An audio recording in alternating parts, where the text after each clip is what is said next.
පුතේ වචන වලට පුළුවන් මාර දේවල් කරන්න. හරි? ඒකින්ද හැම වෙලේම ජීවිතේ ප්‍රශ්නවලදී කලබල වෙන්න එපා.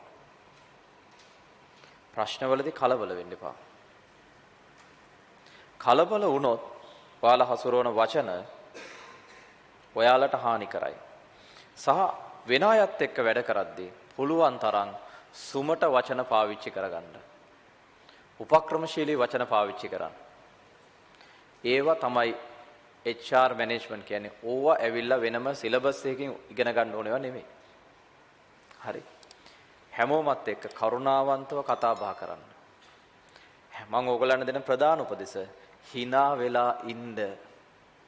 මම හොඳටම දන්නවා ඔය දුවලාට පුරුදු කරලා තියෙන්නෙම බුම්මන් ඉන්න. ඇයි? මොන්ටිසෝරි ඉඳන් හම්බෙච්ච ටීචර්ලා බුම්මන් ඉඳලා තියෙන බහුතරේ. ඔයාගේ හිතේ ටීචර් කෙනෙක් කිව්වත් අදහසක් පටස් ගාලා එන්නේ hina වෙලා සාරිය ඇඳලා ඉන්න ටීචර් කෙනෙක් ගැනනේ. ඇයි? ඔයාලා පුරුදු වෙලා තියෙන්නේ ඔයාලා වැඩිපුර දැකලා තියෙන්නේ බුම්මන් ඉන්න අය. හරි. එහෙම වෙන්න එපා ජීවිතේ. ඔයාලා කැමති ඉන්නේ හවස ගෙදරින්දි පවා වැඩ ඇරලා ගෙදරින් අම්මා තාත්තා hina වෙලා එනවනම්. ඒගොල්ලෝ බුම්මන් එනවනම්.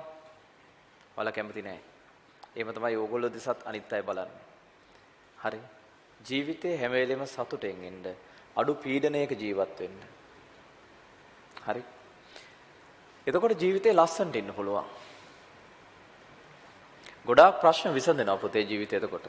ප්‍රශ්න තියෙනවා හරි ලික්මට විසඳිලා යනවා. ඒ වගේම ජීවිතේ ප්‍රශ්න ආවහම හැම ප්‍රශ්නයක්ම විසඳන්න යන්නත් එපා. දැන් මට මේ මොහොතේ ප්‍රශ්න ටිකක් තියෙනවා. හැබැයි මම මේ ඔක්කොම ප්‍රශ්න මේ වෙලාවේ මගේ ළඟට අරගෙන ඒවා විසඳන්න යන්නේ නැහැ. ඇයි? සමහර ඒවා විසඳන්න පුළුවන්.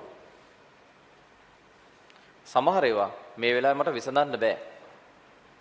ඒවා විසඳන්න ගියොත් මම අර්බුදයකට මුහුණ දෙනවා. ඒකද සමහර ප්‍රශ්න මම මගේ අරලා යන්න අරිනවා. ඕක හරියට අපි අර ක්‍රිකට් ගහනවා වගේ වැඩක්. අපි ක්‍රිකට් ගහද්දී හොඳට බෝල කරන කෙනෙක් ඉන්නවා නම් අපි උගේ බෝල වලට ගහන්න යන්නේ නැහැ. පුළුවන් තරම් විකට් කීපරට යන්න අරිනවා. අපිට ලේසියෙන් ගහන්න පුළුවන් ඒවට අපි තමලා ගහනවා. හැබැයි පස්සේ වෙලාවක් එනවා අපිට මේ මොහොතේ උත්තර දෙන්න බැරි ප්‍රශ්න වලට උත්තර දෙන්න පුළුවන් වෙනවා. අරුව නැවත බෝල් කරන්න එනවා. එතකොට අපි ගහන්න පුළුවන් උන්ට ගහලා ඉවරයි. ඊළඟ වටේ ඌ අපිට ළඟට එන්නේ කලින් වගේම ප්‍රශ්න ටික අරගෙන බෝල් කරන්න බලාගෙන අපි යන්න නැවත ඌව ගෙන්න ගන්නවා. දැන් අපේ S2 හොඳට පුරුදුයි පන්දුවට පහර දීලා. දැන් අපි දෙවෙනි වතාවේ උට රිදෙන්න ගහනවා. ප්‍රශ්න කියන්නේ තේ මේවට. ප්‍රශ්න කියන්නේ පුතේ ඔයා ළඟට ප්‍රශ්න ගොඩාක් එක සැරේ ඒ ජීවිතේ. ඒ හැම එකම එකවර විසඳන්න එපා. විසඳන්න උත්සාහ කරන්න එපා. පුළුවන් ටික විසඳන්න බැරි ටිකට පාස් වෙලා යන්න දෙන්න. ප්‍රශ්නේ ගියාවේ. ප්‍රශ්නේ ගියයි කියලා. ඔයාට මොකුත් හානියක් වෙන්නේ නැහැ. වෙලාවක් එනවා ප්‍රශ්නේ ගෙන්නංගට පහර දෙන්න. හිතකන් ඉවසන්න. හරි. ඔය තමයි මැනේජ්මන්ට් වල තියෙන්නේ. ඔයාට වෙනම ඩිග්‍රියක් කරන්න ඕනේ නැහැ. සාමාන්‍ය ජීවිතේ ජීවත් වෙන්න. ඔබට පුළුවන් වෙන්න ඕනේ අනිකාව තේරුම් ගන්න. ඔයාලා දැකලා තියෙනවද? ඔයාලත් කරලාද චූටි කාලේ? ඔයාලා දැකලා තියෙනවද පොඩි ළමෙක් ආච්චිලා සීලත් එක්ක වැඩ කර කර ඉද්දි? හරි? හිතන්නකෝ දැන් ආච්චි කෙනෙක් කතන්දරයක් කිය ඉන්න පොඩි එකාට. හරි මොකක් හරි ආච්චි කෙනෙක් වැඩක් කර කර ඉඳලා ආච්චි නැගිටලා යන්න හදද්දිම පොඩි එකා පටස් කාලා හැරමිටිය හොයලා දෙනවනේ. ඇයි ඒ? පොඩි ළමයට පුළුවන් තමුන් වටපිට සමාජය රීඩ් කරන්න. අපි අද වෙද්දී ඒක අතෑරියට එයා හරි ලස්සනට වටපිට සමාජය රීඩ් කරනවා.